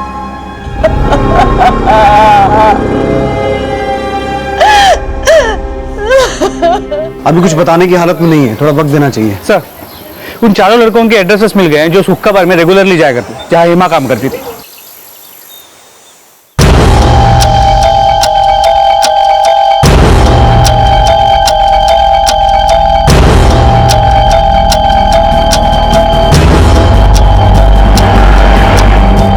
ठीक है यादव। सर, उन चारों लड़कों में से रोहित और आशीष फरार और बाकी दोनों शमीम और करण पकड़े गए। यादव उन्हें थाने लेकर आ रहा है। 22 जून की रात 10 से 1 के बीच में कहां था तू? बोल। सर मुझे याद नहीं आ रहा सर। याद नहीं आ रहा? नहीं। अली। जी सर। याद करने का टॉनिक पिलाओ उसे। सर मैं सर घर में था शायद सर, मैं सच गया। दिल्ली आगरा हाईवे पे था तू। हेमा तनेजा का मर्डर और रेप तूने किया ना? सर नहीं सर, आप क्या बोल रहे हैं सर? मैंने कुछ नहीं किया सर। झूठ मत बोल। सर मैं सच कह। और तू अकेला नहीं था, तेरे दोस्त भी थे। बोल कौन कौन था? मैं वहां नहीं था, मेरा यकीन कीजिए, मैंने कुछ नहीं किया। कुछ नहीं, तूने बहुत कुछ किया है। पहले हेमा के साथ बैठ के शराब पी, फिर अपने दोस्तों के साथ मिलकर हेमा का बलात्कार किया और उसे मार के फेंक दिया, है ना? सर मैं तो सर ठीक से जानता भी नहीं था सर। तू और तेरे दोस्त हेमा के साथ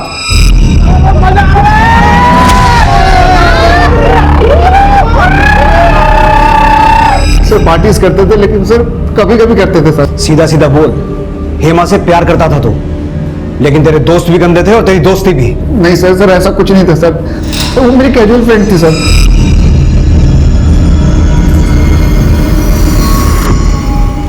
अगर तू उसका कैजुअल फ्रेंड था तो तुम चारों में से उसका स्पेशल फ्रेंड कौन था? मुझे नहीं मालूम वो कौन है, लेकिन मैं वो नहीं हूँ सर। मैं तो उसको अपनी बहन मानता था सर, मैं सच कह रहा हूँ सर। दारू पी के तुझे राखी बांधती थी वो? नकेल कसो इसके जब तक सच ना बोले। बहुत मुश्किल है तेरे इश्क में खुद को इस दुनिया का समझना। दुनियावी बंधन जब मुझे बांध नहीं पाते तो कह देते हैं कि मैं बुरी लड़की। कैसे समझाऊं इन नासमझों को कि मैं तो अब रही ही नहीं इस दुनिया की। सर, करण और शमीम तो मुंह नहीं खोल रहे और वो बाकी दोनों आशीष और रोहित, उन दोनों का लुकआउट नोटिस सभी थानों में भेज दिया है। सर, कहीं हेमा जिस लड़के से प्यार करती थी वो आशीष या रोहित में से तो नहीं? हेमा के सोशल नेटवर्किंग अकाउंट में उसके काफी लड़के दोस्त हैं, लेकिन जब मैंने उसकी चैट हिस्ट्री चेक की तो लड़कों से ज्यादा बात नहीं करती थी। वो रहती एक साधारण से घर में थी, लेकिन उसका लाइफस्टाइल कुछ अलग था। इस केस को सही दिशा में ले जाने के लिए हमें उसके कैरेक्टर को भी समझना होगा।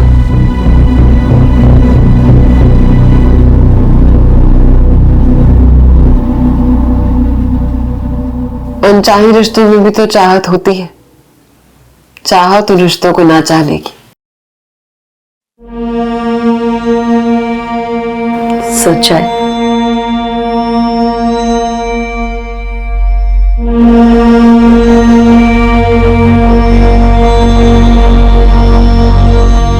नहीं सर, इनमें से मैं किसी को भी नहीं जानती। नीता जी, हमें ऐसा लगता है कि हेमा जिस लड़के से प्यार करती थी उसका लेना देना है उसकी मौत से। कुछ आइडिया है आपको किससे प्यार करती थी वो? नहीं सर, मैं नहीं जानती वो किसी से प्यार भी करती थी। हेमा ने आपको कभी कुछ नहीं बताया? नहीं सर। हेमा सोशल मीडिया में इतने सारी रोमांटिक शायरियां पोस्ट करती थी, उसके कमरे में पोस्टर्स, ये कार्ड्स। आपको कभी भी ऐसा नहीं लगा कि वो किसी के प्यार में है? हेमा इतने दिनों से गायब थी, उसका फोन भी ऑफ था, तो आपको अपनी बेटी की इतनी भी चिंता नहीं हुई कि आप उसकी मिसिंग कंप्लेंट दर्ज करवा दें? सर, वो अक्सर कई कई दिनों तक घर के बाहर रहती थी और वो जब घर में भी होती थी तब भी हमारी ज्यादा बातचीत नहीं होती थी। माँ बेटी होकर भी अजनबी से बनकर रह गए थे एक दूसरे के लिए। हेमा को मेरा टोकना पसंद नहीं था, इसलिए मैंने उसके नादानियों को अनदेखा करना शुरू कर दिया। पर मुझे हार नहीं माननी चाहिए थी। प्यार से नहीं मानती तो सख्ती से समझाना चाहिए था उसे। काश मैं ऐसा कर पाती तो मेरे हेमा के साथ इतना बुरा नहीं होता। सर अजीब बात है, हेमा सोशल मीडिया पे अपनी छोटी सी छोटी बात एक्सप्रेस करती थी, लेकिन यहाँ अपने ही घर में अपनी माँ से ठीक से बात भी नहीं करती थी। त्रिपाठी, आजकल हेमा जैसे कई यंगस्टर्स बाहर की दुनिया से तो कांटेक्ट बनाए रखते हैं, लेकिन अपने करीबियों से कांटेक्ट खो देते हैं। सोशल मीडिया अपने से दूर रहने वालों को करीब महसूस करने का एक अच्छा जरिया है, लेकिन इसका असर यह भी है कि हम अपने करीब रहने वालों से दूर होते जा रहे हैं। हम दूसरों की पोस्ट की हुई पिक्चर्स को लाइक करने में घंटों बिता देते हैं, लेकिन अपनी माँ के हाथ के खाने की तारीफ करने की फुर्सत हमारे पास नहीं होती है। हम अपनी पोस्ट पर शेरो शायरी, ज्ञान की बातें भरते रहते हैं, लेकिन अपने जीवन साथी की तारीफ में दो बोल बोलना जरूरी नहीं समझते। लेकिन उसकी इन 2 नंबर से बात हुई थी। उसे आखिरी कॉल किसी काशिफ खान ने किया था और उसकी शाम 4 बजे किसी अमान खान से बात हुई थी। इन दोनों नंबर से वो कभी कभार बात किया करती थी। काशिफ और अमान, इनसे भी पूछताछ करो। जी सर।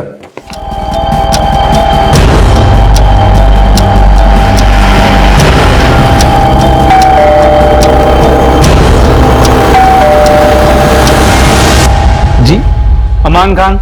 जी हाँ, मैं ही अमान खान हूँ। कहिए। आप हेमा तनेजा को जानते हैं? जी हाँ, जानता हूँ। अभी कुछ दिन पहले ही पढ़ा था उसके बारे में अखबार में। 22 जून को आपके फोन से हेमा के फोन पे कॉल किया गया था। जी वो मैंने फोन किया था इनके नंबर से उसे। क्यों? जी वो हुक्का बार में रिजर्वेशन करवाना था, लेकिन उसने कहा कि वो कहीं बाहर जा रही है, तो हमने हमारा प्रोग्राम कैंसिल कर दिया। आप दोस्त हैं उनकी? नहीं, ऐसी कोई खास दोस्ती तो नहीं है, लेकिन कभी कभार हुक्का बार में मुलाकात हो जाती थी।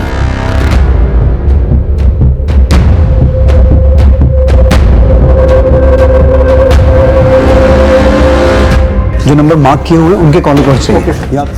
सर, अमान खान शादीशुदा है। अमान और उसकी बीवी का हुक्का पार्लर में आना जाना था, और इसी सिलसिले में 22 जून को अमान की बीवी ने हेमा को कॉल किया था। हाँ यादव सर, काशिफ के घर पे ताला लगा हुआ है। पड़ोसी से पूछा तो पता चला कि घर काफी दिन से बंद है। उसे काशिफ का नंबर भी बंद आ रहा है। काशिफ भी गायब है और आशीष और रोहित भी, और ये तीनों हेमा से रिलेटेड हैं। त्रिपाठी, काशिफ का कॉल रिकॉर्ड निकालो और ये चेक करो कि काशिफ का रोहित और आशीष से कोई कनेक्शन है क्या, और किसी भी तरह इन तीनों को ढूंढने की कोशिश करो। जी सर।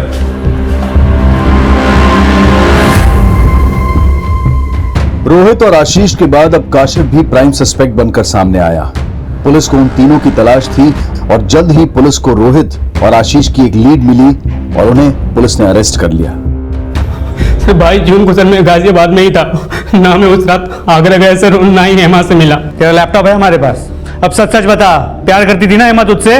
नहीं सर, मैं प्यार व्यार के चक्कर में नहीं पड़ता सर, इन चक्करों से बहुत दूर रहता हूँ सर मैं।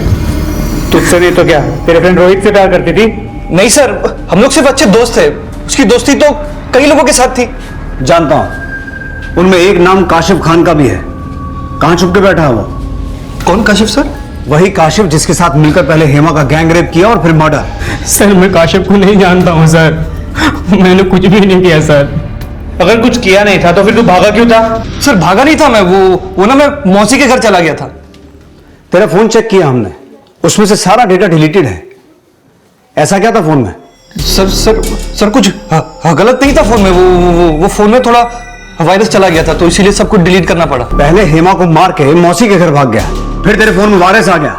तेरी तकलीफ थोड़ी कम करता हूं, वायरस निकालो इसका। सर करण और शमीम की तरह आशीष भी मुंह नहीं खोल रहा, और ये रोहित भी कुछ नहीं बोल रहा। पर मुझे लगता है रोहित ही वो लड़का है जिससे हेमा प्यार करती थी, लेकिन रोहित का ध्यान सिर्फ मौज मस्ती में था, और जब उसे लगा कि हेमा उसके प्यार में पागल है तो उससे पीछा छुड़ाने के लिए रोहित ने अपने दोस्तों के साथ मिलकर ये कांड किया है। लेकिन इससे गायब तो काशिफ भी, और काशिफ ही वो आदमी है जिससे हेमा की आखिरी बार बात हुई। हो सकता है काशिफ इन लोगों के साथ शामिल। त्रिपाठी, हेमा की हत्या गोली मार के हुई थी। इन सभी लड़कों के बारे में फिर से एक बार पता करो। देखो इनका कनेक्शन किसी इलीगल आर्म्स डीलर से तो नहीं है जहां से वो पिस्टल खरीदी गई। जी सर। सर सर काशिफ का उन चारों से कनेक्शन का कोई क्लू नहीं मिला, लेकिन पता चला पिछले दिनों रोहित छोटे छोटे होटल्स में रूम बुक करता था जहां वो अक्सर हेमा के साथ जाया करता था। सर ये होटल के बिल।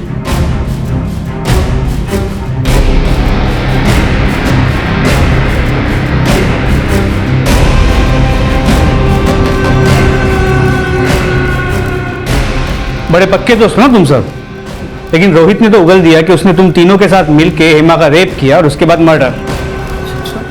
हमने कुछ नहीं किया सर, वो हमें फंसा रहा है। हाँ सर, हेमा का सबसे ज्यादा क्लोज तो खुद रोहित ही था सर, और इन दोनों में रिलेशनशिप भी था सर। और काशिफ? सर हम किसी काशिफ को नहीं जानते सर।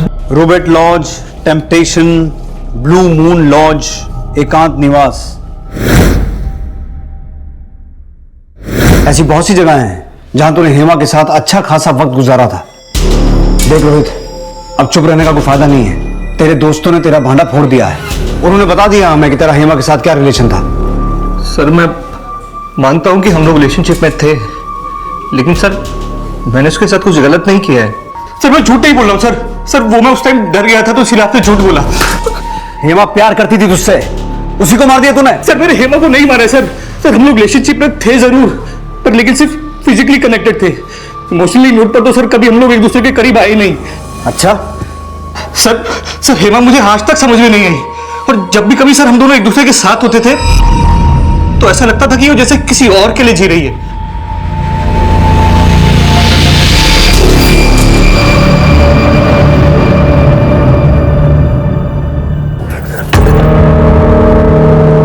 हेमा,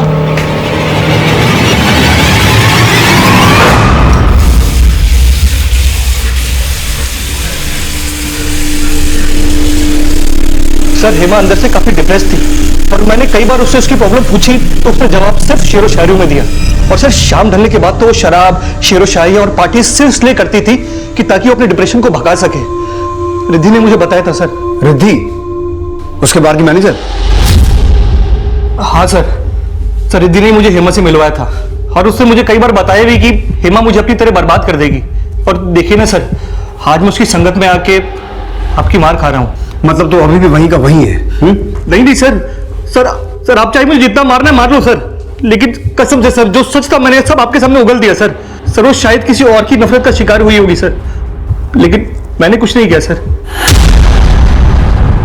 सर मैं मानती हूँ कि रोहित मेरा अच्छा दोस्त था, लेकिन सर हेमा का रोहित के अलावा बहुत लड़कों के साथ उतना बैठना था। अब मुझे क्या पता कि वो किस किस के साथ क्या क्या। इसीलिए आप रोहित को वार्न कर रही थी कि वो हेमा से दूर रहे।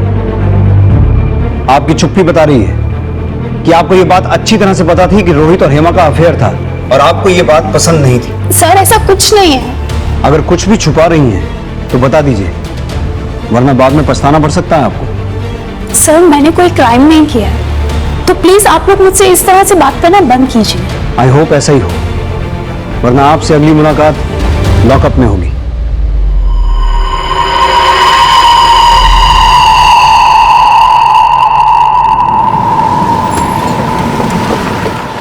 जैसे ही रिद्धि के कॉल रिकॉर्ड जाए मुझे अपडेट करो, और हेमा के मर्डर वाली रात उसकी एक्टिविटीज चेक करो। हो सकता है हेमा के मर्डर और रेप में उसका भी कोई हाथ हो। सर इंदिरापुरम थाने से एक इन्फॉर्मेशन मिली है, हेमा शादीशुदा थी। इंदिरापुरम थाने के रिकॉर्ड में हेमा का असली नाम हेमा तनीजा खान है। सर 7 महीने पहले हेमा ने अपने पति अमान खान के खिलाफ शिकायत दर्ज करवाई थी, क्योंकि अमान ने हेमा को तलाक दिए बिना दूसरी शादी कर ली थी, लेकिन बाद में हेमा ने वो केस विड्रॉ कर लिया था। त्रिपाठी, इस अमान खान को उठा के लाओ। तब तक मैं हेमा की मां से यह पता करता हूं कि उसे हेमा और अमान की शादी के बारे में पता भी था कि नहीं।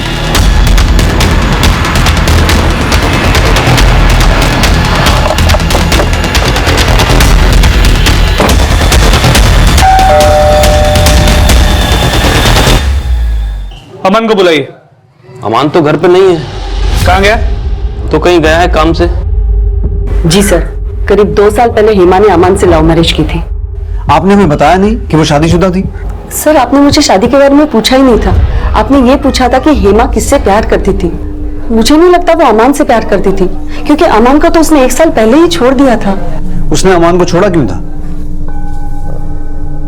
मुझे नहीं पता सर। उसने शादी भी अपनी ही मर्जी से की थी और वापस भी अपनी ही मर्जी से आई। उसने कभी भी अपनी दुख और तकलीफें मुझसे बांटी नहीं। मगर मुझे एहसास है उसकी आदतें ही अमान और उसके अलग होने का कारण बनी होगी।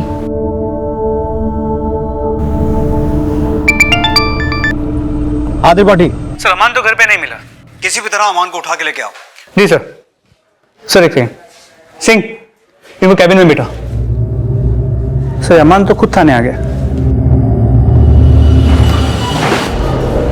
अमान। जी सर। तुमने हमें पहले बताया क्यों नहीं कि तुम्हारी हेमा से शादी हुई थी? सर एक्चुअली वो सर ये उस दिन आप लोगों को सब सच बताने वाले थे, लेकिन हेमा की लाश की फोटो अखबार में देख के मैं डर गई थी, इसलिए शादी की बात छुपाई और वो फोन की बात भी झूठ थी। तो मतलब हेमा के मर्डर वाले दिन हेमा को फोन तुमने नहीं अमान ने किया था? जी हाँ सर। सर दरअसल बात यह है कि मुझसे अलग होने के बाद हेमा के काफी सारे सर्टिफिकेट्स मेरे घर पे ही पड़े थे। उसने कई बार फोन करके मांगे, बट सर मुझे वो सर्टिफिकेट्स मिल नहीं रहे थे। फिर उस दिन मुझे मिल गया तो मैंने उसे कांटेक्ट किया कि आकर ले जाए। सर यही वो सर्टिफिकेट्स हैं सर। तो फिर वो सर्टिफिकेट्स लेने आई क्यों नहीं? पता नहीं सर, उसने तो कहा था कि वो आके ले जाएगी, बट फिर हमने सुना है तुम्हारी हेमा से लव मैरिज हुई थी, तो फिर उससे अलग क्यों हुए? सर हुई तो लव मैरिज ही थी, बट कहीं ना कहीं उससे प्यार करना मेरी जिंदगी की सबसे बड़ी गलती थी। उसकी सुंदरता देखकर मैं उसकी तरफ अट्रैक्ट हो गया और इस अट्रैक्शन को प्यार समझ बैठा। मैंने अपने घर वालों से लड़ झगड़ कर उससे शादी भी कर ली।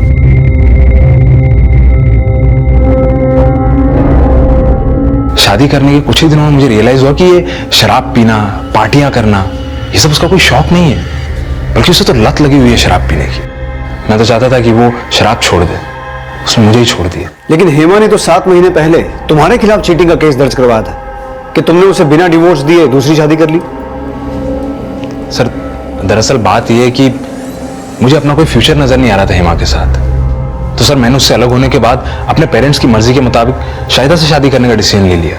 बट उसे ये बात ठीक नहीं लगी, उसने मुझ पर केस भी डाल दिया सर। बट फिर मैंने और मेरे पेरेंट्स ने उसे जाके समझाया, फिर वो समझ गई और उसने ये केस वापस ले लिया। काशिफ खान को जानते हो? जी सर, वो तो मेरा फुफेरा भाई है। पर उसे क्या हुआ? जब से हेमा का मर्डर हुआ है काशिफ खान का फोन बंद है। कहाँ गायब है? सर मुझे आइडिया नहीं सर, मेरी वैसे ही उससे ज्यादा बातचीत नहीं होती थी। लेकिन हेमा की तो काशिफ से बातचीत होती थी, तो तुमसे अलग होने के बाद तुम्हारे फुफेरे भाई से टच में क्यों थी वो? होगा कोई चक्कर सर, इसीलिए तो मैं उससे कम बातचीत रखता था। तो तुम ये कहना चाहते हो कि हेमा और काशिफ का अफेयर था? हाँ सर होगा सर, वैसे भी वो उसी के साथ बैठ के तो शराब पीती थी। और सर वो काशिफ भी कोई ठीक ठाक लड़का नहीं है, एक नंबर का याश लड़का है। मुझे तो लगता है कि उसके चक्कर में इसने मुझे छोड़ा था। कुछ बता सकते हो काशिफ कहाँ मिलेगा? सर इसका तो मुझे कोई आइडिया नहीं है। हाँ बट ये काफी अफसोस है कि जिन आदतों को हेमा बदल नहीं सकी, उनकी वजह से उसका इतना बुरा अंजाम। एक आर्टिकल के मुताबिक लगभग 30% लव मैरिजेस डिवोर्स में बदल जाती हैं। वजह शायद ये है कि प्यार करने वाले अक्सर एक दूसरे को अपनी असली शख्सियत का परिचय नहीं देते हैं और शादी के बाद एक दूसरे के असली किरदार सामने आ जाते हैं। हेमा और अमान के अलगाव की भी यही वजह थी, लेकिन अमान हेमा का अतीत था और अमान का बयान ये साफ कर रहा था कि काशिफ उसका वर्तमान था जिसने हेमा को शून्य काल में पहुंचा दिया था। लेकिन हेमा के गैंग रेप और मर्डर की सुर्खियां उसके लाइफस्टाइल को भी दोषी ठहरा रही थी। हेमा की लाइफस्टाइल बनी उसकी जिंदगी का जहर। ऐसा माना जा रहा है कि शराब और पार्टी की लत उसकी हत्या और गैंगरेप का कारण बने। पुलिस की इन्वेस्टिगेशन अभी चालू है, लेकिन हेमा के कातिल के बारे में अभी तक कुछ भी पता नहीं चला है। वहीं पुलिस काशिफ की तलाश में जुटी थी, लेकिन फिलहाल उसकी कोई लीड नहीं मिल रही थी और काशिफ के अलावा बाकी सस्पेक्ट्स के बैकग्राउंड में उनका काशिफ से कनेक्शन होने का भी पता लगाया जा रहा था। रोहित और रिद्धि से जुड़े सभी लोगों को खंगाला, लेकिन कुछ हाथ नहीं लगा और काशिफ से भी इन दोनों का कोई कनेक्शन सामने नहीं आया। सर काशिफ का फोन हेमा की हत्या वाली रात दिल्ली आगरा हाईवे पे एक्टिव था। उसे काशिफ के फोन में एक ऐसा नंबर है जो हेमा की हत्या वाली रात से बंद है। यह नंबर विकास सिंह का है जो काशिफ के साथ ही रहता था। सर हेमा की हत्या वाली रात विकास, काशिफ और हेमा इन तीनों का फोन एक ही लोकेशन पर एक्टिव था, लेकिन सर विकास और हेमा के बीच में कभी बातचीत नहीं होती थी। सर कॉल रिकॉर्ड से तो लग रहा है कि काशिफ हेमा का लवर था और उसने विकास के साथ मिलकर हेमा का रेप किया और फिर मर्डर। लेकिन ये जरूरी नहीं कि रेप करने वाले 2 ही थे, हो सकता है उनके साथ कोई तीसरा या कोई चौथा भी हो। देश भर में काशिफ और विकास इनका लुकआउट नोटिस भेजो और अपने खबरों से ये पता करवाओ कि इस विकास का उस पिस्टल से कोई कनेक्शन है क्या। सर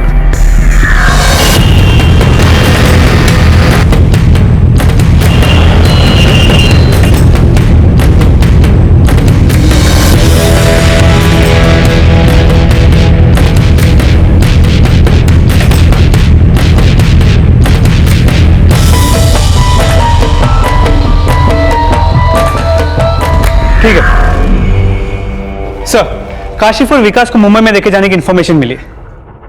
इंफॉर्मेशन मुंबई पुलिस से शेयर करो और मुंबई जाने की तैयारी करो। सर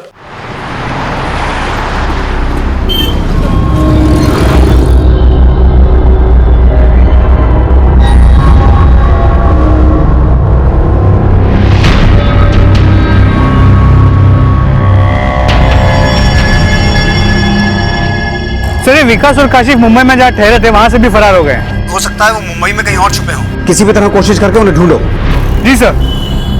सर, मैंने विकास के कॉल रिकॉर्ड चेक किए तो पता चला कि हेमा का पति अमान खान भी विकास को कॉल किया करता था।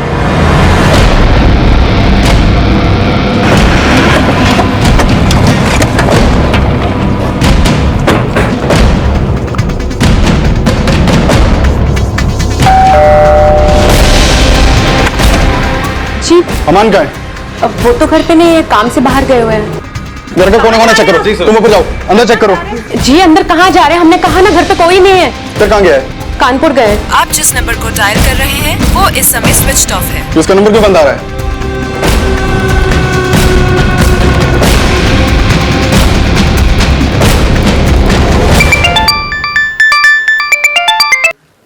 हाँ यादव। सर, अमान भी गायब है। उसकी बीवी ने बताया कि वो 2 दिन पहले कानपुर गया था, लेकिन उसका नंबर भी बंद आ रहा है।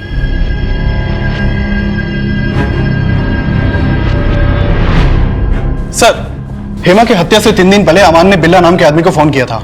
खबरियों से पता चला कि बिल्ला मेरठ का रहने वाला है और इलीगल आर्म्स डीलिंग में इन्वॉल्व है।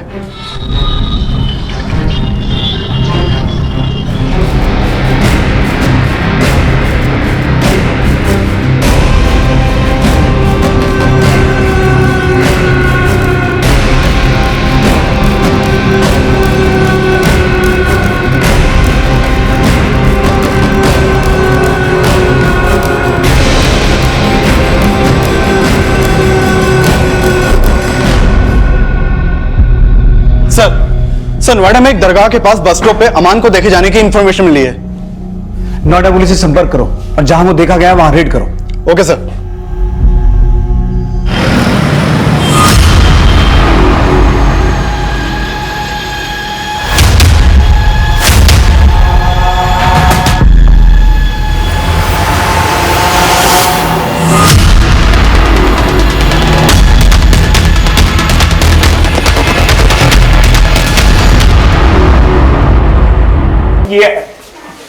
सर मैं कुछ नहीं किया सर। ठीक है नहीं है सर। सर ये बारे जीते जी तो मुझे चैन से जीने नहीं दिया, मरने के बाद भी नहीं मेरा पीछा छोड़ी। सर प्लीज समझिए, मैं भागना नहीं चाहता था सर।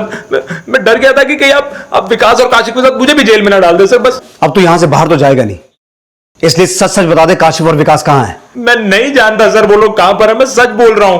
मैं उनके टच में जरूर था सर, पर हेमा के मर्डर से मेरा कोई लेना देना नहीं है सर। मैं सच बिल्ला से पिस्टल तूने खरीदा, काशिफ और विकास सिर्फ तेरे मोहरे थे। इस पूरे कांड का मास्टरमाइंड तू है। सर मैंने कुछ नहीं किया, प्लीज। देख बेटा, तेरी सारी कुंडली निकाल ली है हमने। हेमा से अलग होने के बाद तुम दोनों के बीच जितने भी कॉल्स हुए हैं उनमें से ज्यादातर कॉल्स हेमा ने किए हैं। तुझसे अलग होने के बाद भी तुझे पाने की ख्वाहिश में वो नशा कर रही थी और तू तंग आ गया था उससे। हत्या वाले दिन तूने उसे फोन किया था और वो तुझसे मिलने को तैयार हो गई। तूने उसे हाईवे से पिक किया।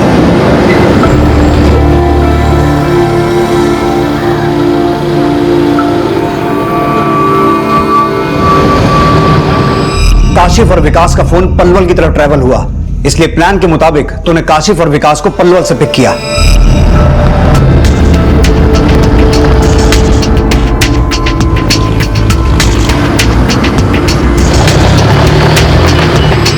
और फिर आगरा से 25 किलोमीटर पहले फरा के एक ढाबे पर तेरे क्या कर रहे हो कासिफ? कासिफ? अमन! कासिफ!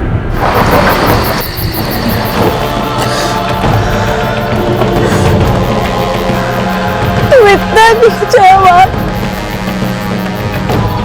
प्यार किया था मैंने तुझसे, आज तुझ पे थूकने तक का मन नहीं करता मेरा। अबे चुप कर, तूने भी कोई कम गन नहीं फैलाया, भूल गई अपनी औकात? शाम के लिए सो तक जाती थी तू। मेरी ये हालत भी तेरी वजह से, जिससे मैं अपनी जिंदगी को मरहम समझ रही हूँ, वो मेरी जिंदगी का सबसे बड़ा नासूर है। अरे चल, तुझसे तो मुक्ति चाहता हूं मैं। यही सब हुआ था ना उस रात? जब तक ये सच ना बोले टांगे तोड़ो इसकी। सर मेरी कोई गलती, सर प्लीज। हालांकि सर्कमस्टेंशियल एविडेंस अमान के खिलाफ है, लेकिन इस केस को अंजाम तक पहुंचाने के लिए पुलिस अब भी काशिफ और विकास की तलाश कर रही है। लेकिन यह साफ था कि हेमा एक ऐसी हताश तलाश में थी जिसमें वो अमान के साथ गुजारे उस वक्त में गिरफ्त होकर रह गई थी जब उनमें प्यार था। लेकिन अमान से धोखा खाने के बाद भी वो उसे अपनी जिंदगी समझने की गलती क्यों कर रही थी? शायद ये सवाल उसकी जिंदगी का वो जहर था जिसका जवाब तलाशते तलाशते उसने अपनी जिंदगी जहर से भी ज्यादा विषैली बना दी थी। सच को एक पॉजिटिव अप्रोच के साथ स्वीकार कर लेना ही जीवन का सबसे बड़ा इम्तिहान है। जो लोग सच को स्वीकार नहीं कर पाते हैं वो जिंदगी भर अपनी मृत तृष्णा के गड्ढे ही खोदते रह जाते हैं। अब मैं अनूप सोनी आपसे विदा लेता हूं, फिर मुलाकात होगी अगले एपिसोड में एक और चौंका देने वाले केस के साथ। तब तक अपना और अपने परिवार का ख्याल रखें और देखते रहें क्राइम पेट्रोल डायल 100। सबक एक को सीख हम सबको। जय हिंद। इस तरह के और भी एपिसोड देखने के लिए हमारे चैनल को सब्सक्राइब करें और बेल आइकन दबाना ना भूलें।